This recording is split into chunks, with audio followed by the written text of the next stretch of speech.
Jake, very good to have you on here, sir. A pleasure. Oh, it's my pleasure. I had a work day, so this is good. I was probably gonna go swimming after this, so we're good to go. That's good. Now, do you swim often? Is that something that you're Yeah, into? well, yeah, there's just a lap pool by my house that I do and keeps me very meditative and it's good for my body and mind.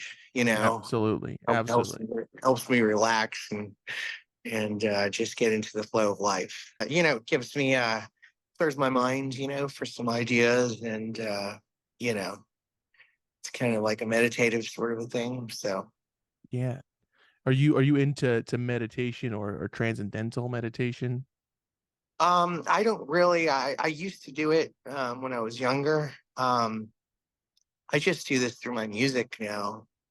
When I play with my family, the Black Angels, it's very meditative experience, something different than playing with other musicians for sure. We're more linked in that way. So, but anytime I play music is really my sort of meditation. So I'd say Yeah. that. Has it always been the case ever since you started?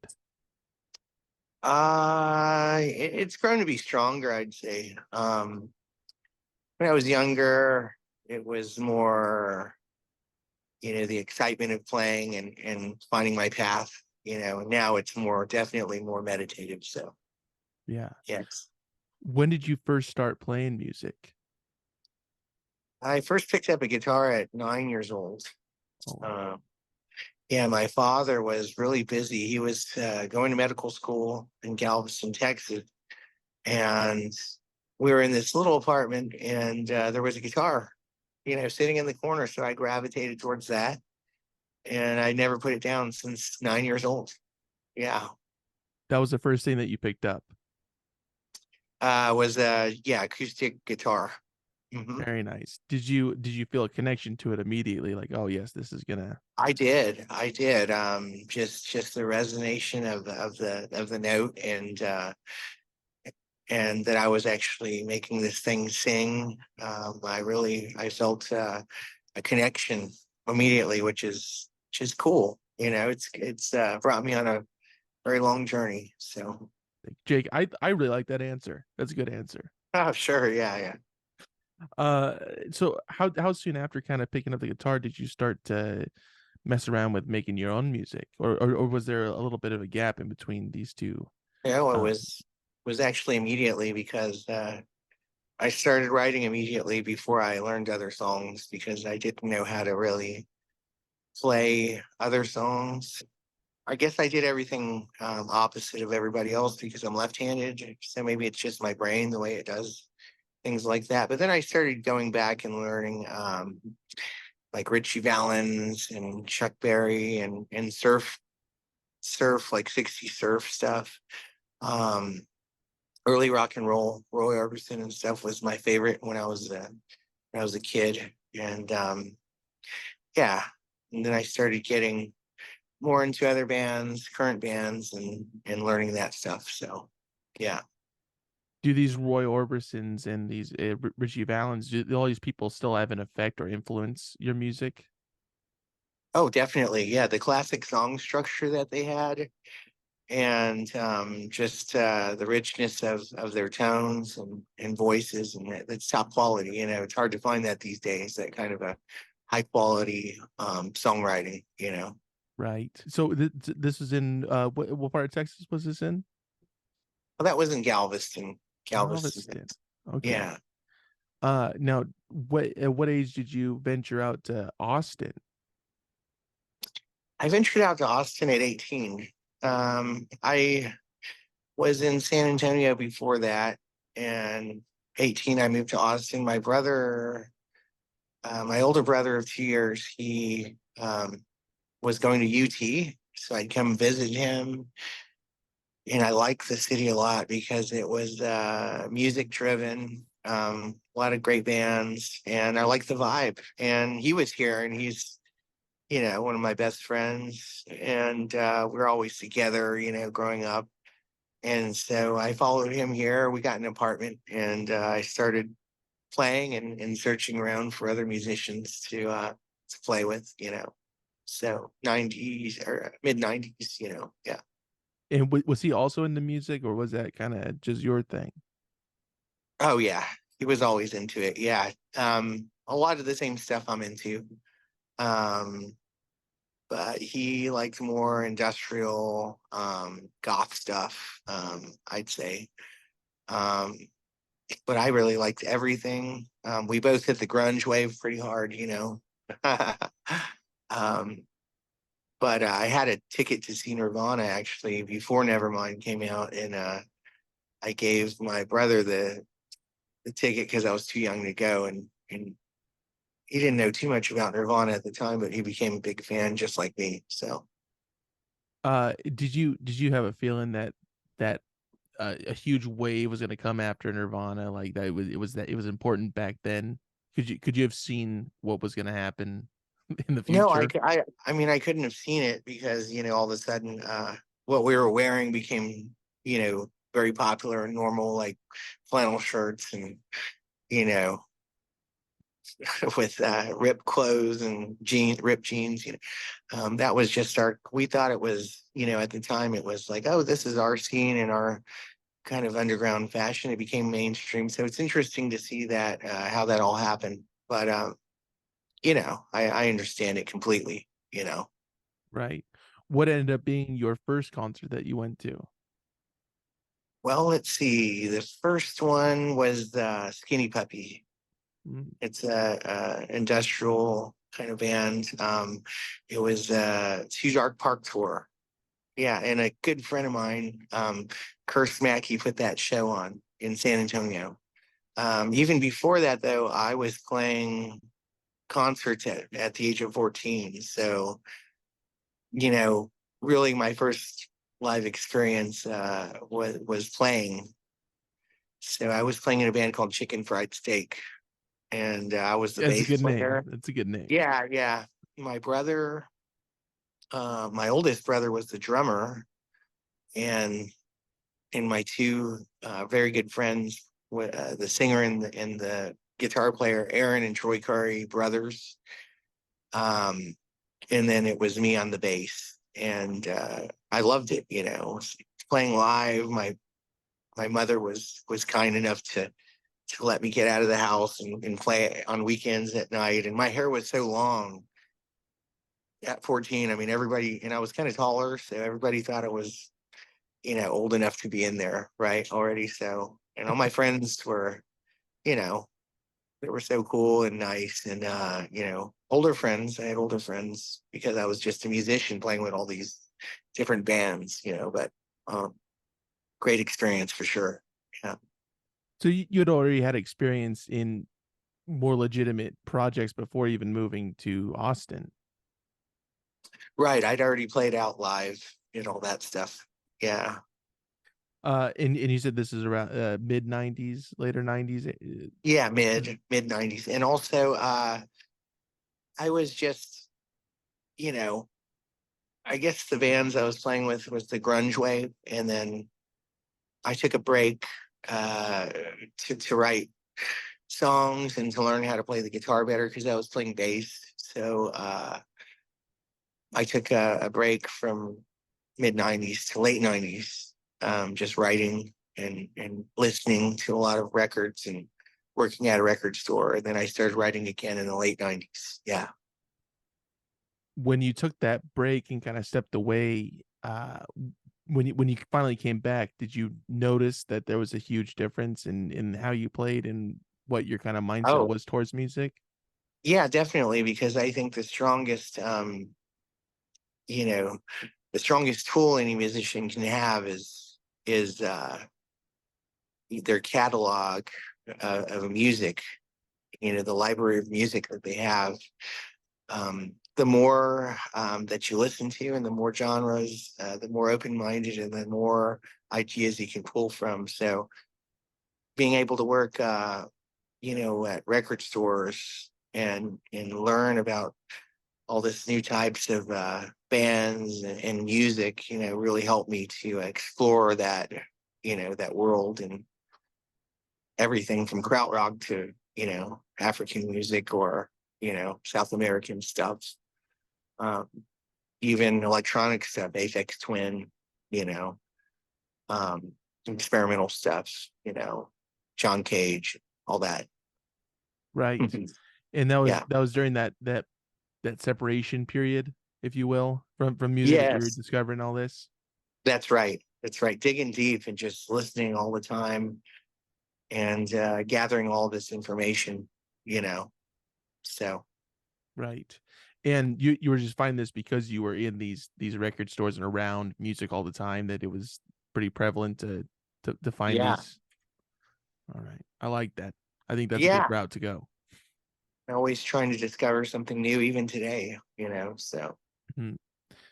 Do you feel like there is new stuff to discover that you haven't came across? oh, yes, definitely. Even in the 60s, there are. I mean, that's a bottomless pit, That's my favorite era, is the 1960s. But today, there's so many uh, amazing bands that are unknown. And because now the recording process is a lot easier to use, and you can get a really good sound, I mean, very quickly. And you can do everything yourself, really. So there's, just go to Spotify or SoundCloud or Mixcloud,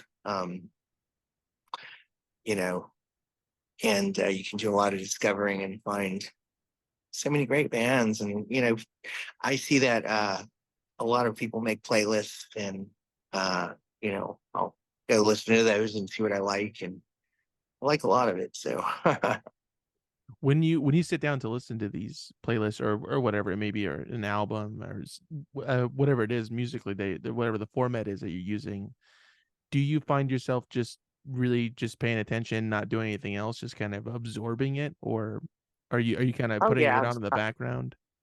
No, I don't generally put it down in the background. I mean, if I'm listening to something, I usually give it my full attention. Sometimes I'll be driving and listening to it, but unless it's you know, something that I guess that's already on, that maybe my wife's playing in the background or something that I haven't heard, then I might put whatever I'm doing down and say, "Oh, that's cool. Let me listen to that," and pay more attention to it. But generally, if I'm going to listen to something, I put my full attention to it. Yes. Right. Has there been a band that people have recommended to you, like, oh, you got to check out this band, and it's just you just never got onto it? You're just like, this is just not for me, and you've tried it multiple Just not times. for me. Let's see. I mean, yeah. Well, it's popular stuff, even. I mean, Elvis Costello. I mean, never really caught on with that. Not that I don't like it. I think he's super talented and a great songwriter. It's just not for me. No, I mean, I think he's a wonderful person and a great songwriter. Maybe I should go back and listen to it more, but that's just an example. In Excess, another one that, everybody's like, you gotta, love this, Um, it's okay. I mean, I like it enough, but It's I not don't it's not know. it's not your jam. You're not putting that on all the time. Yeah, I mean, well, we don't have to like everything. I'm just saying, just basic, taste. Has there been a band that you were really into for a time, and you're just like, I'm burnt out on it, and you haven't been able to Oh yeah, come I mean, back? David Bowie, the Rolling Stones overdid it. Listen to him. I'm like, oh, I have love-hate relationship. Neil Young, love-hate Mhm. relationship. Bob Dylan, love-hate relationship. Because you listen to him so much over the years, and come back to it. And usually when I take a break and go back to them, it's really wonderful. Um, but I really should go back and listen to Costello in Excess. Maybe it sounds really great if I listen to it tonight. Or who knows? It's not that I don't like it, but I I want you I to do do that. appreciate what they're doing. Yeah, I appreciate what they're doing. That's for sure. Yeah. I want you to do that and come back and tell me what the final result is. I want you to come back on Yeah, and tell sure. me if it's still a no, or if it's a kind of or a yes. That's next week's episode. But getting back to this Right, week's right. episode, Okay, fair enough. So you get to Austin and or I mean you're in Austin, you're taking this kind of this break from music, and when you come back into it, are you looking for a band to jam with? Are you kind of starting from scratch and trying to flesh out these ideas that you've been working on, or Yeah, I'm always looking for other musicians to play with at that point, not knowing if it's going to be, if it's going to work or not. But there was no true goal or end result per se. I just really wanted to create and get out there. So eventually, find some musicians and keep going. So yeah, was there a good amount of people making music in Austin at that time to pull from or to jam with or whatever? definitely, definitely a lot of people. Yeah, it's a great scene going on here in '99. You had Trail of Dead, um, so many other bands. Yeah. How do you feel about I mean, I'm sure you've seen it, and because it's all around there, everybody's moving to Austin, all these artists. How do you feel about that? Like the new kind of resurgence of the city, it seems like in a way, at least for Oh, music. well, actually, it never stopped. I mean, it's been musicians have been coming here constantly since the '80s, maybe the '70s, and they haven't stopped. So they keep the scene strong, you know.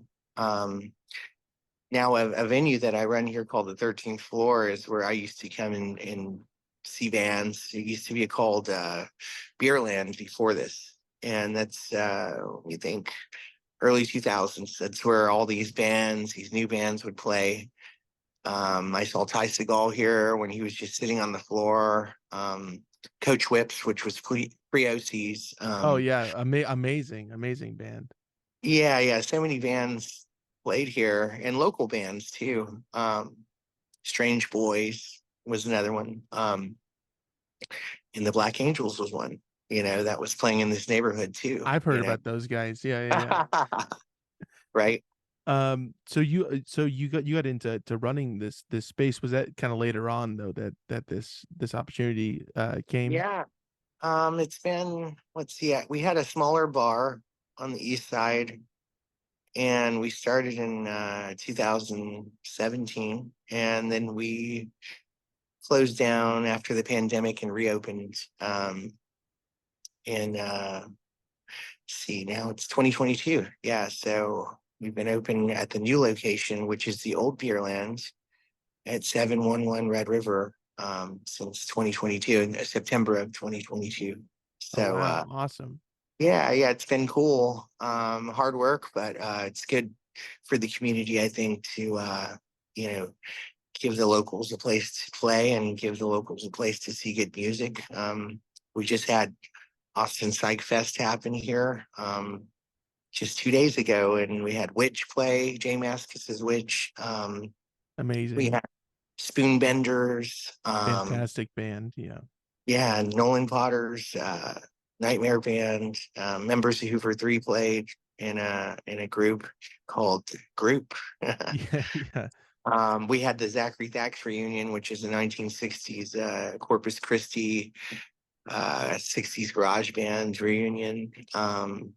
That was Saturday night with a wonderful band called Lord Friday the 13th, a brother and sister combo, young kids. They're about 21 probably, but they're a band to look out for. They're amazing. And then I played with Christian Bland on Thursday night here and the Revelators. Yeah, that was a lot of fun. And Gus Baldwin, the Sketch, another local band that's amazing to look out for. So, yeah, the scene is still real good here. That is amazing that there's so many different groups and everything around there. Kind of jumping back to this point of you kind of coming back into music, is that kind of when you started wanting to be a part of not only the music itself, but kind of behind the scenes of kind of pushing people up and giving a stage to other people? Well, yeah, I mean, being a venue owner, operator was not in my eyes back then.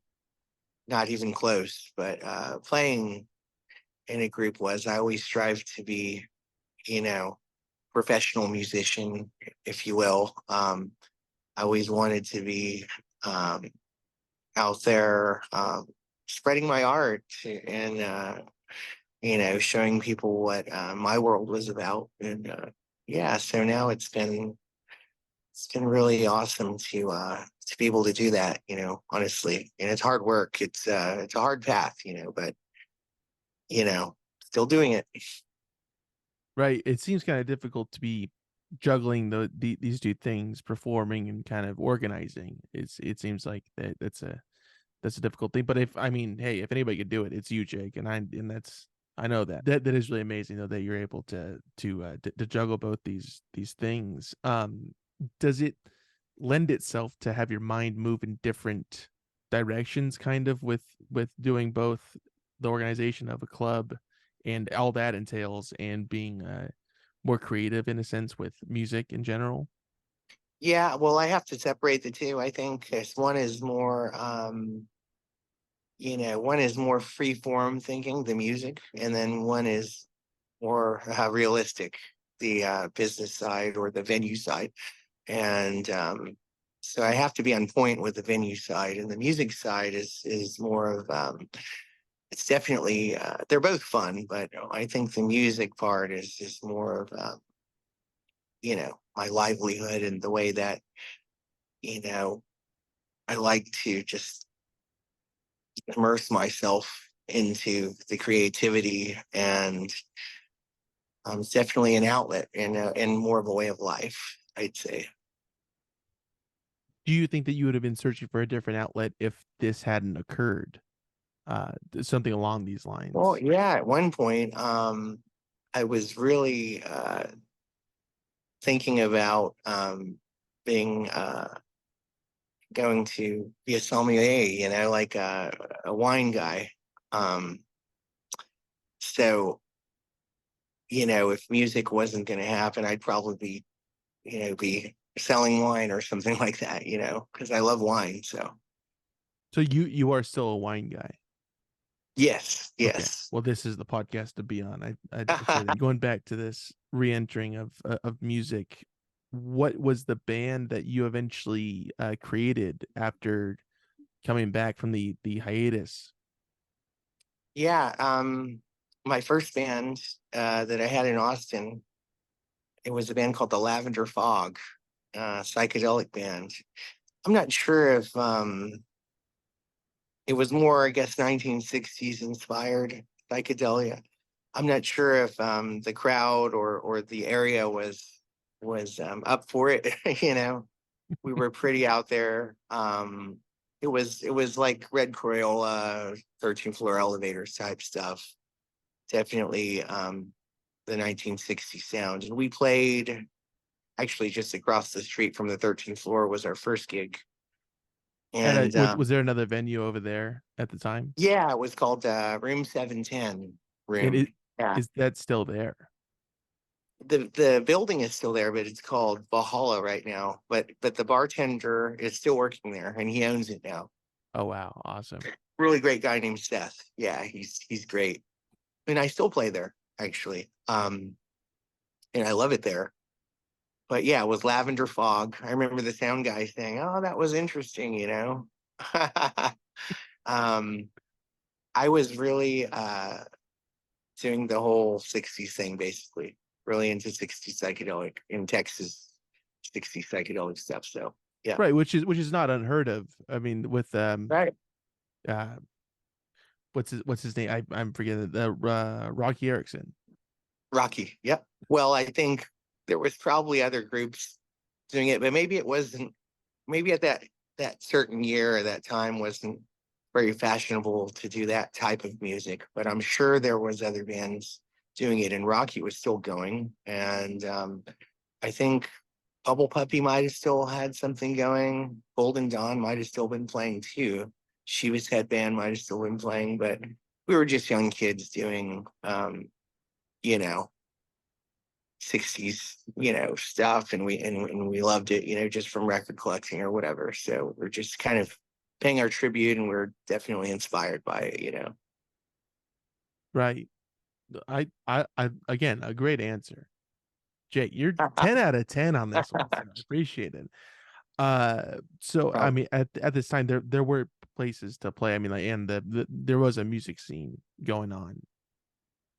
definitely, yeah. In Austin, there's always been a scene. I mean, uh, back then, 99 was, let's see, I Love You, But I've Chosen Darkness was big. Great band. Trail of Dead. There was a band called Sound Team that was awesome. Octopus Project was, I think, just starting. There's a band called The Horse Plus Donkey who became Hidden Ritual. They're playing here next month with Juju. So they're Ah, still around. They actually ended up Hidden Ritual, or Horse Plus Donkey actually ended up backing up Bill Callahan um, as his backing band, which is, they were amazing. They're still around. Um, a lot of great bands. Too many to name, actually. You know. and we will afterwards when it comes to us, we'll be naming them all. So yeah, stick Yeah. around. Yeah. Right. Well, that's just Austin. You know. I mean, around Texas and around that time, just everywhere was great stuff, and still great stuff today. Like I'm saying. So, you know, Right. Uh, now were you in what was it again? Lavender. What was it called? Lavender Fog. Lavender Fog. It's a shame that we don't have any recordings. I mean, I had cassette recordings from just one of those little, you know, tape recorder things, portable ones, but those are long gone in the garage somewhere. The garage got cleaned out, you know, So that but means maybe, it's time to revamp it. It's time to have a full release, I think. yeah, that'd be cool. I should, you know, I should do that. I should dig up the song somehow and or make a single or something to a 45. That'd be cool. Was that group the group that you were in before entering the Black Angels, or was there a little bit of a Oh gap? yeah, well there's more. There's more groups. I mean, I was in a band after that called the Shakewells, which is like 60s garage stuff. It was members of the Sons of Hercules, this band from San Antonio, and I played guitar, and that was really my first chance at um, getting on the microphone and singing.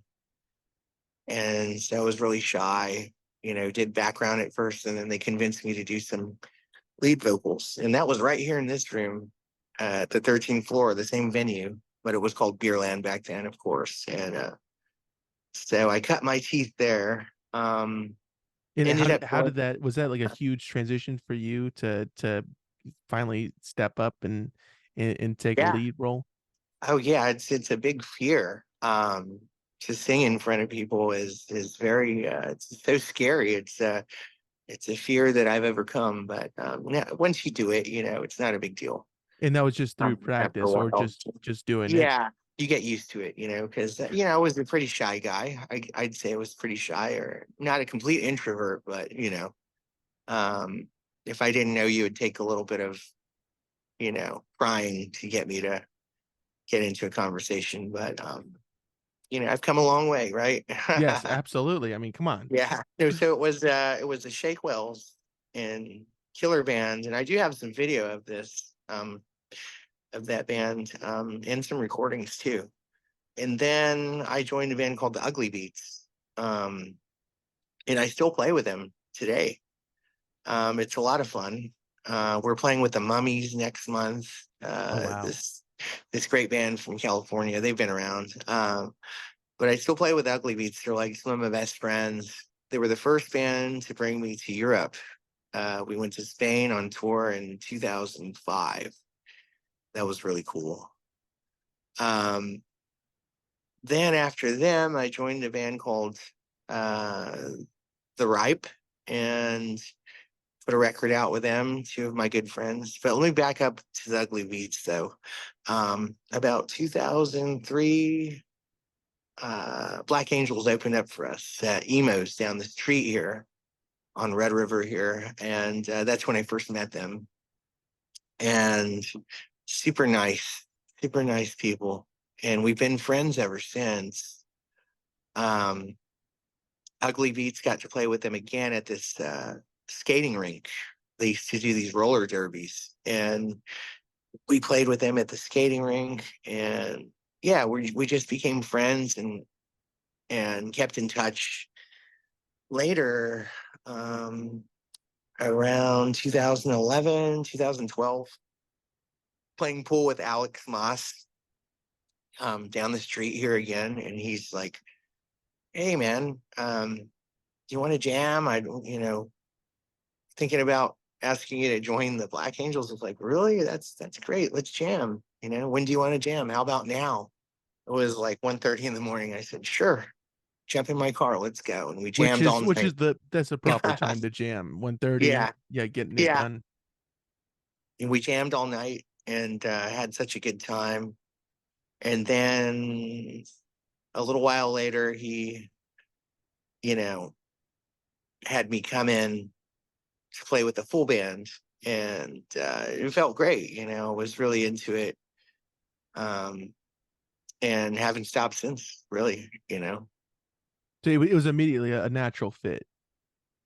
was a natural fit. I think because we're friends and we're both into the same things, so known each other for so long, so it just made sense. Hmm. Right. And that was again, what year was that? 2007, 2006? No, when I was playing pool that time, it was like 2010 or 11, Oh, but I 2011. didn't join the band until didn't start playing with them until 2000, late 2013.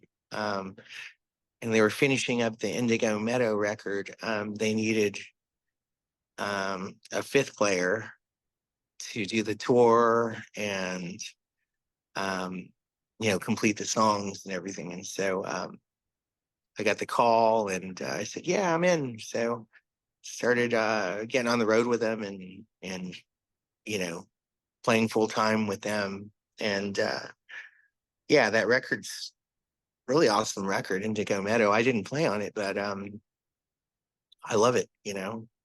And I think that album will kind of be always be sentimental to me because it was my introduction to playing with the band. I played those songs most at the beginning, and yeah, I really love it. Where did they ask you like, hey, let's play some other back catalog songs for this for the tour that you went Oh yeah, on? yeah, yeah. I mean, I was given a list of I don't know, 75 songs or something, whatever it is. Super Yeah. easy. Yeah, no worries. Yeah. Just play whatever. I said bass or guitar. So I wasn't sure. So I learned bass, both bass and guitar for every song, you know. Wow. And Were you familiar with most of the songs or at least some of them? I was familiar with a good portion of them, I'd say. Yeah. But then, it's cool. What's cool is that, some of the material that I might not have been familiar with, I really loved it. After listening to it, I kind of got addicted to the music, and I can understand how the fans would also get addicted to these songs. They're kind of a special, something different, I'd say. Yeah, How long did it take you to kind of have like the itinerary of the songs, learn them, and then you were out on the road? about 4 months or something like that. Okay. Yeah, Still though, yeah, 4 months, 75-ish songs. It's yeah.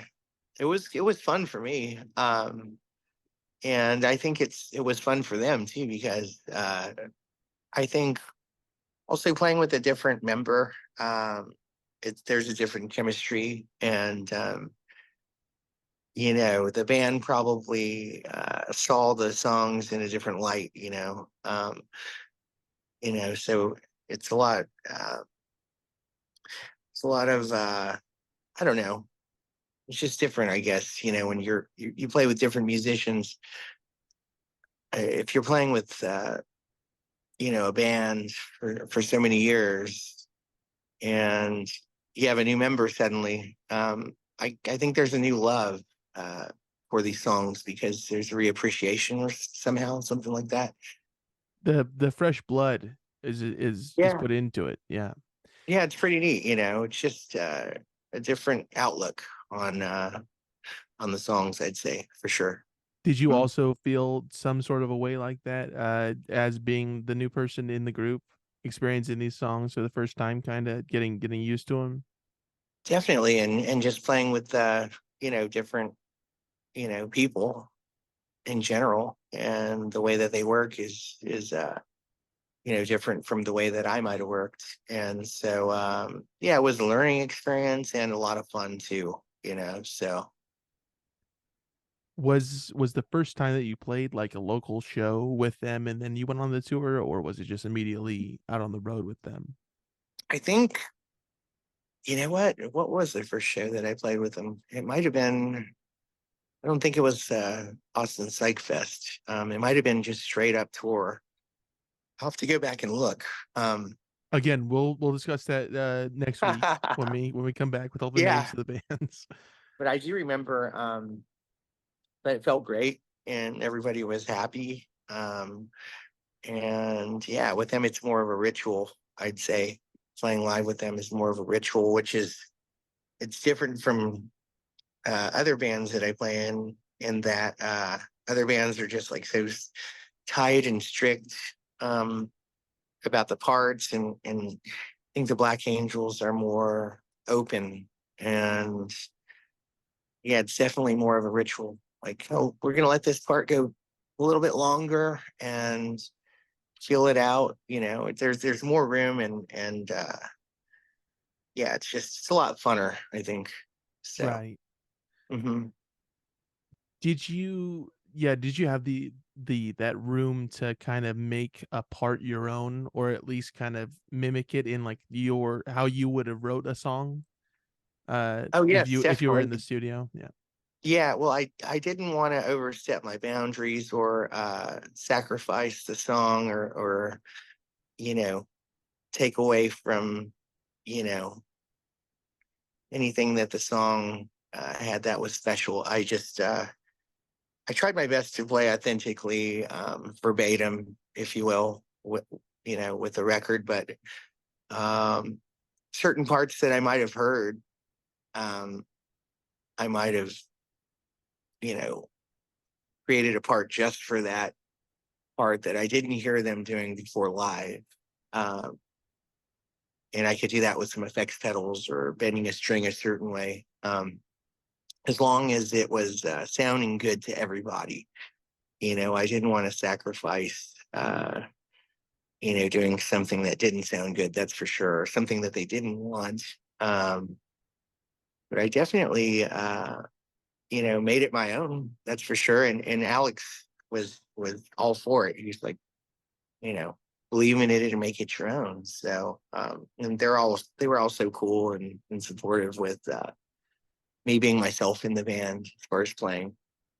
So Yeah, that they trusted you. It's like, we trust your judgment on these things." yeah, it was really cool. Yeah. Yeah. Um, there's certain things that maybe you try and it doesn't sound good. And you say, oh, well, at least I tried. It didn't sound good. Let's try it at least and see what it sounds like. But, you know, it's for everything, right?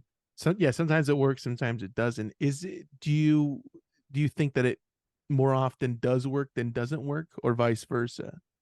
A new idea of some sort. 60-40. I mean, Okay. you try 100%, but then 60% works, 40 doesn't. I'd say something like that. Maybe 70-30. Who knows? Yeah. At least Again, try it. I I mean, mean, we've done some wild stuff. Like me and Christian will be like, okay, you play one stroke and the guitar, and he'll do the second one. We'll go back and forth, and just funny stuff. Whatever. I mean, no idea gets lost. If somebody has an idea, we're gonna try it. And we're very open minded. So I think that's what makes us unique. right. And have you always felt that way even before being in the band? That's like, let's do some exploration with music in general. Yeah. I think that with the Black Angels, they've taught me to be more of an explorer. The freedom of it all. It's definitely more free. And before, when I played with certain people, they were always better than me, by the way. So they'd say, "Oh, well, you're not supposed to do that that way," or you're overplaying, or you're underplaying, or you're too loud, or don't hit that effect, or something like that. I think the ugly beats taught me a lot because they're such, at the time when I was learning from them, because they're such amazing players, and they taught me how to hold back uh, on playing, and if somebody had a solo, then you let them solo, and you step to the background, and the dynamics of it all. They taught me a lot of dynamics. So with those tools that I got from playing with all these other people, just made it so much easier for me to come into the Black Angels. And with them being so free, I kind of have my own parameters, my own gates that I don't cross. Um, but it works out. We know each other very well at this point. So Right. In what year did you start again? That was 2013, you said? They came into the late, group? yeah, late 2013. Yeah, so I mean 11 Early, years now. Yeah. yeah, early 2014 was the live shows, first live shows. Yeah. Wow. And yeah, it was really cool. Great for me. I mean, I I was just so grateful, I'd say. And they were so kind to invite me into their tribe, I'd say. Yeah.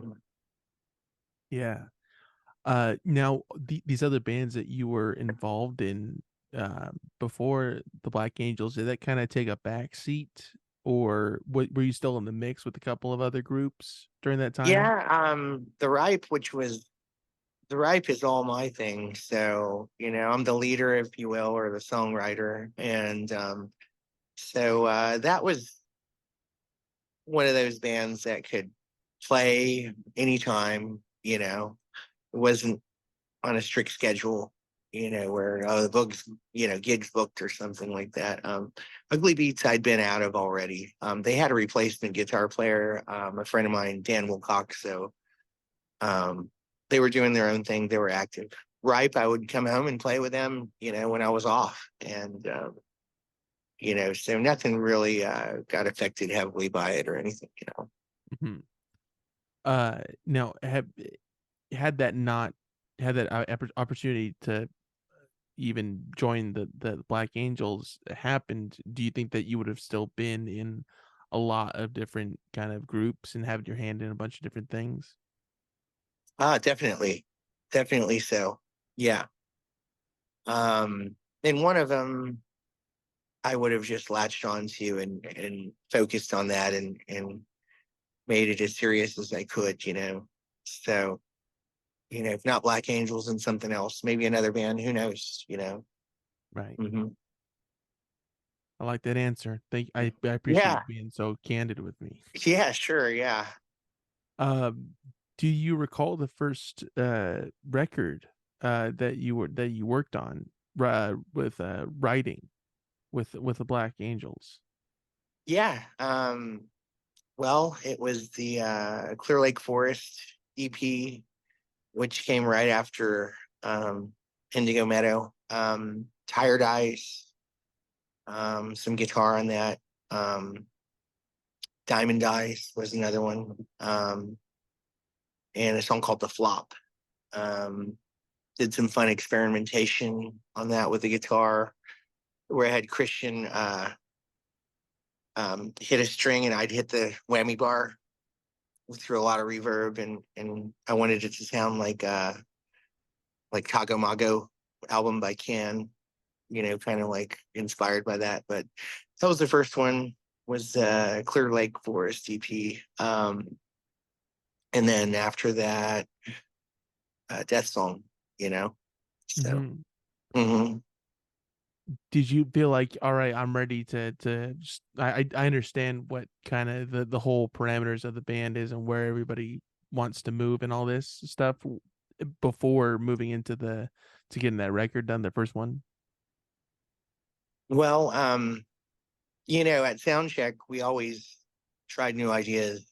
Um, we'd always jam songs, and then we'd always be in the rehearsal space writing, and and exploring some ideas. So it was pretty easy, to work with those guys. Mm. How did you feel when that album came out? Death Song, uh, yeah, I loved it. I mean, it was the first record that I'd been on that was, with that fidelity, that rich fidelity. Phil Eck nailed it. Um, with his tones and we did it at Arlen Studios here, and then we went to Avast Studios in Seattle, and they had these beautiful mixing boards. A Trident in the Seattle studio. That's like what Hendrix used to record on, and then here was like a Neve board, old '70s Neve board, and it just sounds so rich. Microphones were, I don't know what they were, but I'm sure they were totally badass. So the guitar sounds that I might have played, they just sounded rich and full, and everything was mixed beautifully, and I was proud of it. I was proud of that song. I thought, and I still think it's a great record. Yeah, no, I love that record. There's a lot of great tracks on there. I Dreamt, um, Life Song. It's a good one. Um, Grab as Much as Killer. Yeah. So, Bunch of good ones. yeah, So go pick up that album. right, right. This Yeah, is I the mean, I this is the know, plug for that album. I know I'm biased, but it does sound good. It does sound good. Yeah. I mean, I can only imagine what it would be like to have something out that you weren't stoked on. Like that must really blow. Yeah, I Yeah. don't think that we would do it. Well, you know, I'm glad to hear that. I just feel like some other yeah, people, like, there's got to be like an album that somebody put out and they're like, nah, it wasn't. yeah. Well, that's why I think it's important not to rush, and it's important that everybody in the band is happy. Because everybody has their own, qualities and um, you know, things that they want. They want it to sound a certain way, and so I think it's important that everybody agrees on one thing, that, oh, this sounds great, we're ready to release this, and if not, then don't do it. I agree on the importance of Yeah, that. Absolutely.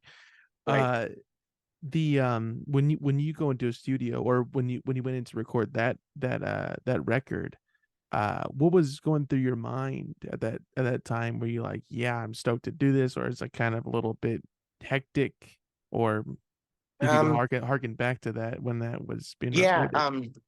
definitely not hectic. Definitely fun and super focused. um Take note that before we go into record, we rehearse these songs a lot, because studio time is expensive. You want to have all your songs down, you want to have them ready. And so it was kind of like acing the exam or whatever. You just go over it so many times. And then when you get to the studio, you're ready to just lay it down, and you have fun doing it and do it the best that you can. Super focused. It's really fun trying to get, the best guitar sounds, the best bass sounds, what pedals to use. Um, that's the fun part. So, Yeah. yeah. Is that focus or locked in kind of mentality there when you're performing as well, do you feel, or is it kind of different in a way? It's different, because I think, your full energy in a studio is going towards the sound.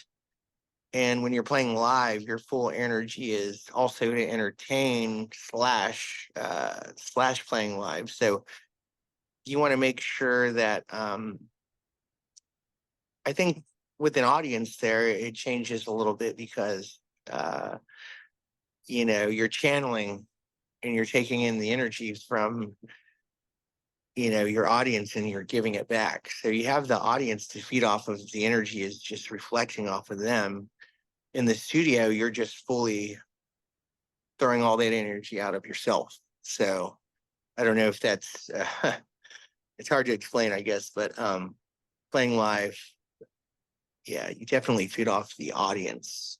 And since you're when you're in the studio, there's no audience. You're just channeling it through something else, I think. When you finish up a tour and you wrap up an album, that's also different, it seems like, right? I mean, or that the feeling that you would get from the ending of an album and the ending of a tour. Yeah, it's kind of similar. It's kind of similar because when you finish up an album, you have that treat of a record that nobody's heard that you can put into your sound system and listen to and say, wow, I just did this and nobody's heard it yet. And I can't wait for people to hear it.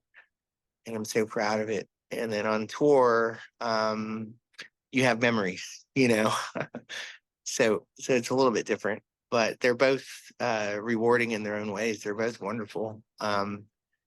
I think a lot of people have trouble coming home from tour because they've been, up at such a high level, and then they float down to earth, they come down to life. And I know a lot of musicians that are like, man, I wish I was still out there or whatever. I don't see it that way. Maybe it's because I've done it so much, but I enjoy coming home and saying, wow, I was out there and I had this connection with all these people all over the world, and it was wonderful. And now I get to relax for a week, and then I'm going to get back into it and start writing and you know, rehearsing more, and there's some new ideas coming or whatever. So it's always just constant motion of, work and fun and enjoying everything. So, Yeah. yeah. Is it hard to keep that in mind? Like, hey, it's supposed to be fun. We're supposed to be like, yeah, it might be hard, it might be difficult at times, but it's supposed to be fun. All this. I always say, number one is that you have fun. Otherwise, it's not worth it. Yeah. And sometimes I have to remind some of my bandmates, I have to say, remember, the main point of this is to have fun and enjoy it. And like, you're right, because sometimes we can take things a little bit too seriously. But I think, yeah, the most important part is if you're not having fun, then why are you doing it, right? So, Right. yeah. Right. Mhm. Do you more often develop ideas when playing with other people, or kind of on the times that you're just Yeah, playing alone, or a mixture of both? mixture of both. Yeah. I think that you can feed off of ideas, branch off of somebody else's idea, maybe if you're collaborating.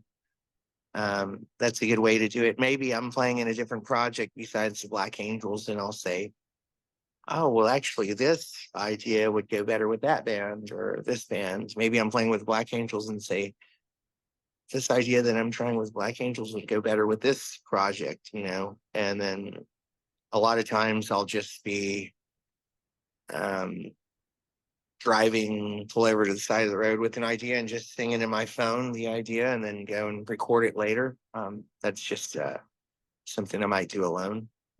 So I might be watching TV with my wife and get up and go record something in the other room with my guitar quickly. And she knows, oh, yeah, an idea. Yeah. Okay, I put it on pause, or whatever, you know. So yeah, it goes both ways, I'd say. How do you feel when that little idea or whatever is finally fully morphed into at least something that can be hashed out later, or is fully um complete? How does that feel when when you're finally over that Yeah, hill? I think if you try it with the group, the idea and it works, and then it's a go. If you try it with the group and it doesn't work, or there's too much struggle, um, I'll put it on the back burner until it's ready. It might not be ready for the group yet, so I might need some work to get there. And yeah, so you just try it. It's like playing baseball or whatever. Once a song is there though where it needs to be, what is that? How do you feel when that point is finally there that you go, yes, it's been baking long enough, it's been on the back burner, now it's Yeah, done. yeah, it's there. Then you believe in it, and you just keep playing it and make it stronger. Um, you might want to work on some little things like trim the chorus or maybe switch the chorus from in the verse, change keys, um, get the tempo slower or faster, make it simpler or more complex. But if the root of the song is there, I think that's the most important and it feels good, then just keep going for it. Have you ever been astonished looking back on a the original idea of a song and you go, wow, like I'm happy with the final product, but the lineage that it took to get here, it's just changed completely from the root idea. Well, I'll have to tell you that's always.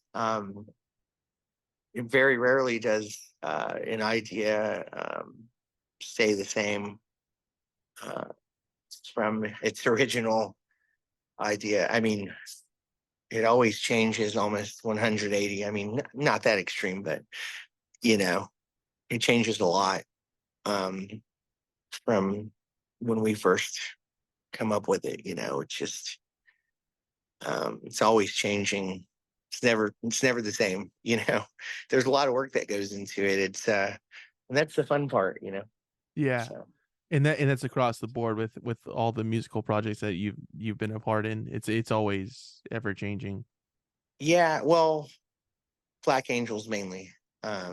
We tend to take ideas and try everything and to see what sounds best. I don't think it's like that with the other groups I play with. I think they're more like straightforward and they're like, here it is. This is the way the song is, and there's no real exploration with these other groups. Black Angels, yes, we explore big time and we try everything. So I think that's what makes that unique, and it's a lot of fun.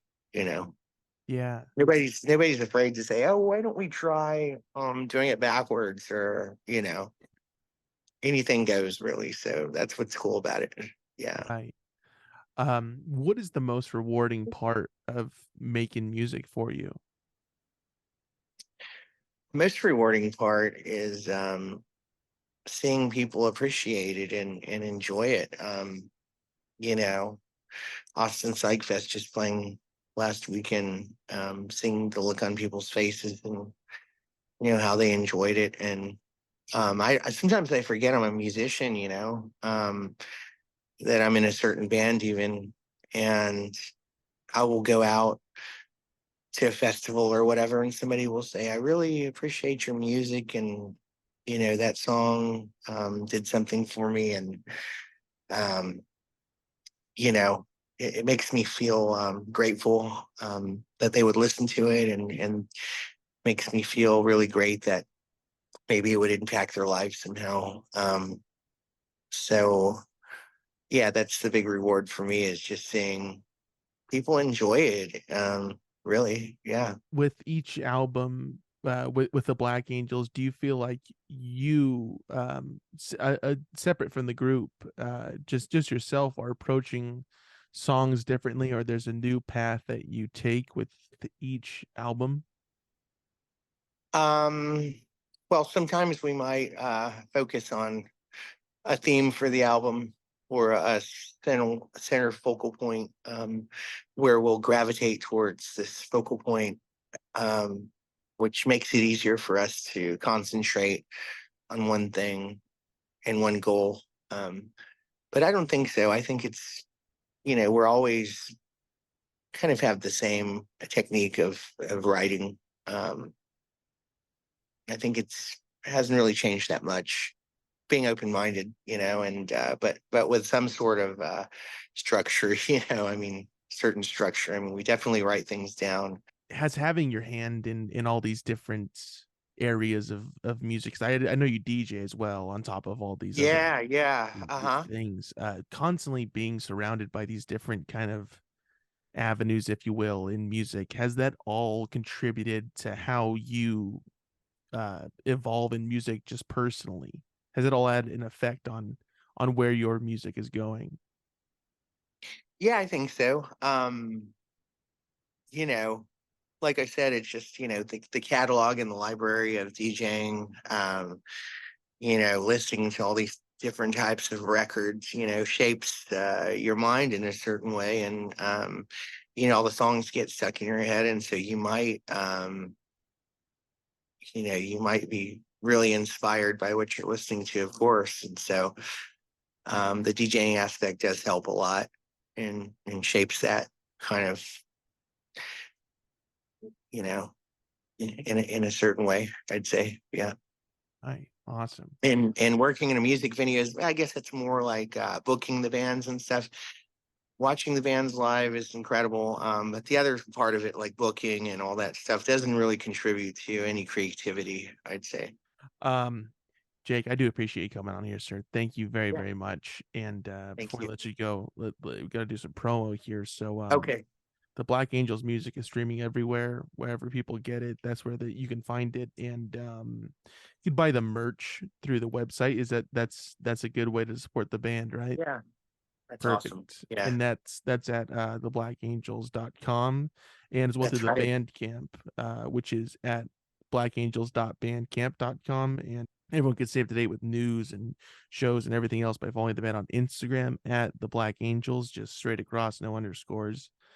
And the other band that you were also in, Christian Bland in the Revelators, The is it Revelators. That's the right. Yeah. Revelators? Oh, and I also play with Alex Moss on his solo stuff. He has solo record that's amazing. Alex Moss called Luca, named after his son. So Oh, that's awesome. And Alex also has a band camp, right? That's where people can find it. I think he probably does. Yeah. Okay, And I think it's on Spotify and all that stuff too. But rad. So that'll be linked below as well. And mhm. the Revelators music is streaming everywhere, and you could buy their music through the Bandcamp, which is Christian Bland, and the Revelators.bandcamp.com, or through levitation.fm, or through fuzzclub.com. A lot of different places that you could find that at, and all that stuff will be linked below. And is there anything else we got to promote, Jake, before we cut you loose Maybe the here? 13th floor, the bar, the 13th floor. Yeah, we got great bands, live music all the time if you're ever in Austin. Yes, and again, that's for 13th floor, and there's a Instagram for that, right? For people to stay up to date with who's That's coming right. through. Yeah. Just the 13th floor Austin Cool, Instagram. and yeah, definitely go get that a follow, and that'll also be linked below. And Jake, thank you again, sir. I really appreciate it.